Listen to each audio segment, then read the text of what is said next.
Hello friends, आप लोग कैसे हैं। आज मैं आपके लिए लाई हूँ एक नई स्टोरी, मछली और तोते की कहानी। बहुत समय पहले की बात है। एक हरे भरे जंगल के किनारे एक गहरी और साफ नदी बहती थी। उस नदी में रंग बिरंगी मछलियाँ तैरती और पेड़ों पर पक्षियों की चहचहाहट गूंजती थी। इसी जंगल में एक बुद्धिमान तोता मिट्ठू रहता था और नदी में एक सुंदर सुनहरी मछली झिलमिल रहती थी। मिट्ठू बहुत चतुर और हंसमुख था। वह जंगल के सभी जानवर से बातें करता और उन्हें रोचक कहानियां सुनाता। झिलमिली भी बहुत समझदार थी और अपने आसपास के वातावरण को अच्छी तरह समझती थी। हालांकि दोनों की मुलाकात कभी नहीं हुई थी, क्योंकि तोता आसमान और पेड़ों में रहता था, जबकि मछली पानी में। दोस्ती की शुरुआत। एक दिन मिट्ठू बहुत तेज उड़ान भरते हुए नदी के पास पहुंचा और ठंडा पानी पीने के लिए नीचे उतरा। जैसे ही उसने नदी के किनारे चोंच डाली, झिलमिली पानी की सतह के पास आ गई। वह पहली बार तोते को इतने पास से देख रही थी।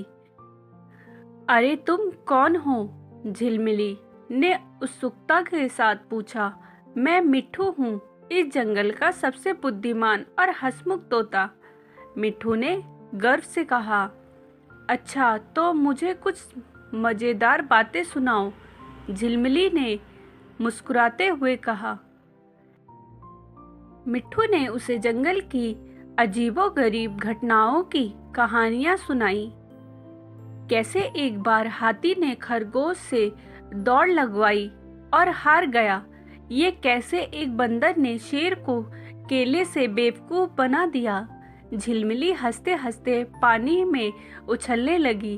धीरे धीरे मिट्ठू और झिलमिली की दोस्ती गहरी होती गई। हर दिन मिट्ठू पेड़ की एक डाल पर बैठकर झिलमिली से बातें करता। दोनों अपने अपने संसार की कहानियां एक दूसरे को सुनाते। मुसीबत का समय। एक दिन जंगल में एक शिकारी आ गया।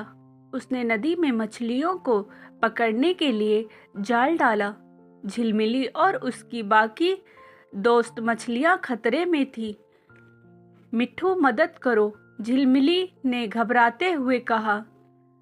मिट्ठू ने तुरंत एक योजना बनाई। वह तेजी से उड़कर जंगल के बाकी जानवरों के पास पहुंचा और मदद मांगी। हाथी ने जाकर नदी में पैर पकड़े, जिससे पानी बहुत तेजी से बहने लगा और जाल टूट गया।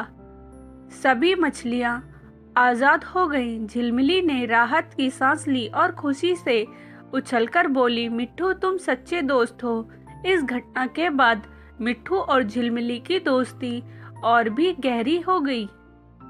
उन्होंने सीखा कि सच्चा दोस्त वही होते हैं जो मुश्किल समय में साथ खड़े रहे। इसी तरह नदी में मछली और तोते की दोस्ती की ये कहानी पूरे जंगल में मशहूर हो गई और सबने सीखा कि दोस्ती में कोई सीमा नहीं होती, बस सच्चाई और विश्वास होना चाहिए। स्टोरी अच्छी लगी हो तो प्लीज़ लाइक एंड सब्सक्राइब ज़रूर करें। मिलते हैं नेक्स्ट स्टोरी के साथ।